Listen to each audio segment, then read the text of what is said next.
Dorothy and the Wizard in Oz by L. Frank Baum. Chapter 15. Old Friends Are Reunited. Many servants dressed in handsome uniforms stood ready to welcome the new arrivals, and when the Wizard got out of the buggy a pretty girl in a green gown cried out in surprise: "Why, it's Oz, the Wonderful Wizard, come back again!" The little man looked at her closely and then took both the maiden's hands in his and shook them cordially. "On my word!" he exclaimed. "It's little Jellia Jamb, as pert and pretty as ever." "Why not, Mr. Wizard?" asked Jellia, bowing low. "But I'm afraid you cannot rule the Emerald City as you used to, because we now have a beautiful princess whom everyone loves dearly." "And the people will not willingly part with her," added a tall soldier in a Captain General's uniform. The Wizard turned to look at him. "Did you not wear green whiskers at one time?" he asked. "Yes," said the soldier, "but I shaved them off long ago, and since then I have risen from a private to be the Chief General of the Royal Armies." "That's nice," said the little man. "But I assure you, my good people, that I do not wish to rule the Emerald City," he added earnestly. "In that case you are very welcome!" cried all the servants, and it pleased the Wizard to note the respect with which the royal retainers bowed before him. His fame had not been forgotten in the Land of Oz, by any means.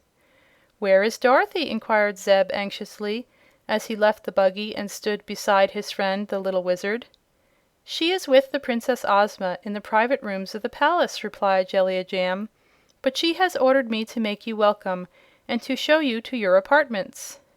The boy looked around him with wondering eyes. Such magnificence and wealth as was displayed in this palace was more than he had ever dreamed of, and he could scarcely believe that all the gorgeous glitter was real, and not tinsel. "What's to become of me?" asked the horse, uneasily. He had seen considerable of life in the cities in his younger days, and knew that this regal palace was no place for him. It perplexed even Jellia Jamb for a time to know what to do with the animal. The Green Maiden was much astonished at the sight of so unusual a creature, for horses were unknown in this land; but those who lived in the Emerald City were apt to be astonished by queer sights, so after inspecting the cab horse and noting the mild look in his big eyes, the girl decided not to be afraid of him. "There are no stables here," said the Wizard, "unless some have been built since I went away." "We have never needed them before," answered Jellia, "for the Sawhorse lives in a room of the palace, being much smaller and more natural in appearance than this great beast you have brought with you." "Do you mean that I'm a freak?" asked Jim angrily. "Oh no," she hastened to say. "There may be many more like you in the place you came from, but in Oz any horse but a Sawhorse is unusual." This mollified Jim a little, and after some thought the Green Maiden decided to give the cab horse a room in the palace, such a big building having many rooms that were seldom in use. So Zeb unharnessed Jim, and several of the servants then led the horse around to the rear, where they selected a nice large apartment that he could have all to himself. Then Jellia said to the Wizard: "Your own room, which was back of the great throne room, has been vacant ever since you left us. Would you like it again?" "Yes, indeed," returned the little man. "It will seem like being at home again, for I lived in that room for many, many years." He knew the way to it, and a servant followed him, carrying his satchel. Zeb was also escorted to a room so grand and beautiful that he almost feared to sit in the chairs or lie upon the bed, lest he might dim their splendor. In the closets he discovered many fancy costumes of rich velvets and brocades, and one of the attendants told him to dress himself in any of the clothes that pleased him, and to be prepared to dine with the Princess and Dorothy in an hour's time. Opening from the chamber was a fine bathroom, having a marble tub with perfumed water, so the boy, still dazed by the novelty of his surroundings, indulged in a good bath and then selected a maroon velvet costume with silver buttons to replace his own soiled and much worn clothing. There were silk stockings and soft leather slippers, with diamond buckles to accompany his new costume, and when he was fully dressed Zeb looked much more dignified and imposing than ever before in his life. He was all ready when an attendant came to escort him to the presence of the Princess, He followed bashfully and was ushered into a room more dainty and attractive than it was splendid. Here he found Dorothy seated beside a young girl so marvelously beautiful that the boy stopped suddenly with a gasp of admiration. But Dorothy sprang up and ran to seize her friend's hand, drawing him impulsively toward the lovely Princess, who smiled most graciously upon her guest. Then the Wizard entered, and his presence relieved the boy's embarrassment. The little man was clothed in black velvet, with many sparkling emerald ornaments decorating his breast, but his bald head and wrinkled features made him appear more amusing than impressive. Ozma had been quite curious to meet the famous man who had built the Emerald City and united the Munchkins, Gillikins, Quadlings, and Winkies into one people. So when they were all four seated at the dinner table, the Princess said: "Please tell me, Mr. Wizard, whether you called yourself Oz after this great country, or whether you believe my country is called Oz after you. It is a matter that I have long wished to inquire about, because you are of a strange race and my own name is Ozma. No one, I am sure, is better able to explain this mystery than you." "That is true," answered the little Wizard. "Therefore it will give me pleasure to explain my connection with your country. In the first place, I must tell you that I was born in Omaha, and my father, who was a politician, named me Oscar, Zoroaster, Phadrig, Isaac, Norman, Henkel, Emmanuel, Ambroise, Diggs. Diggs being the last name because he could think of no more to go before it.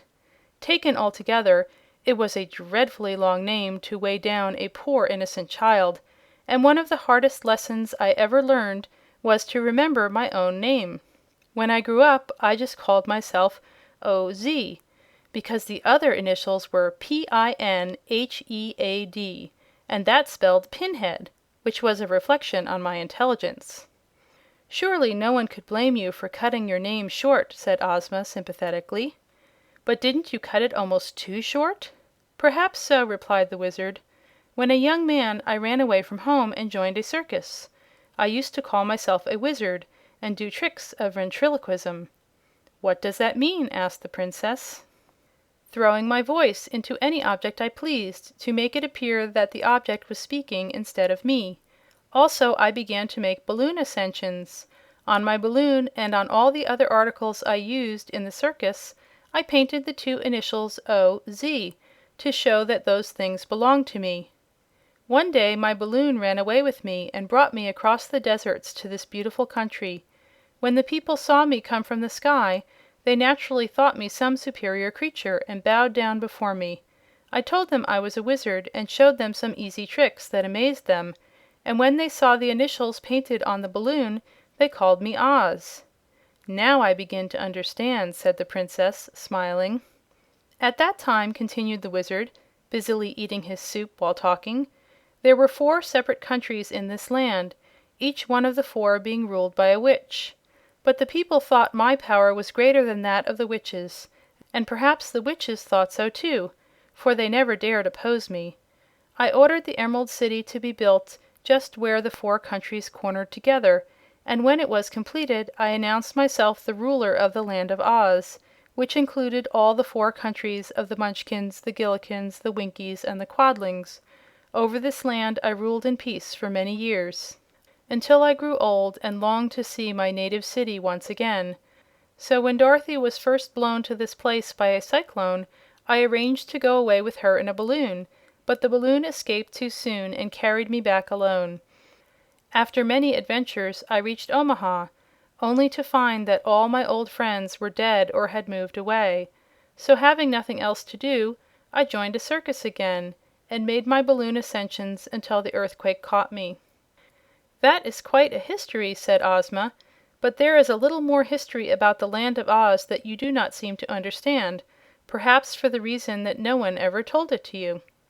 Many years before you came here this land was united under one ruler, as it is now, and the ruler's name was always Oz, which means in our language great and good, or if the ruler happened to be a woman, her name was always Ozma. But once upon a time 4 witches leagued together to depose the king and rule the 4 parts of the kingdom themselves. So when the ruler, my grandfather, was hunting one day, one wicked witch named Mombi stole him and carried him away, keeping him a close prisoner. Then the witches divided up the kingdom and ruled the four parts of it until you came here. That was why the people were so glad to see you, and why they thought from your initials that you were their rightful ruler." "But at that time," said the Wizard, thoughtfully, "there were two good witches and two wicked witches ruling in the land." "Yes," replied Ozma, "because a good witch had conquered Mombi in the north, and Glinda the Good had conquered the evil witch in the south. But Mombi was still my grandfather's jailer, and afterward my father's jailer. When I was born she transformed me into a boy, hoping that no one would ever recognize me and know that I was the rightful Princess of the Land of Oz. But I escaped from her and am now the ruler of my people." "I am very glad of that," said the Wizard, "and hope you will consider me one of your most faithful and devoted subjects." "We owe a great deal to the wonderful Wizard," continued the Princess, "for it was you who built this splendid Emerald City." "Your people built it," he answered. "I only bossed the job, as we say in Omaha." "But you ruled it wisely and well for many years," said she, "and made the people proud of your magical art. So, as you are now too old to wander abroad and work in a circus, I offer you a home here as long as you live. You shall be the official Wizard of my kingdom and be treated with every respect and consideration." "I accept your kind offer with gratitude, gracious Princess," the little man said in a soft voice, and they could all see that teardrops were standing in his keen old eyes. It meant a good deal to him to secure a home like this. "He's only a humbug wizard, though," said Dorothy, smiling at him. "And that is the safest kind of wizard to have," replied Ozma promptly.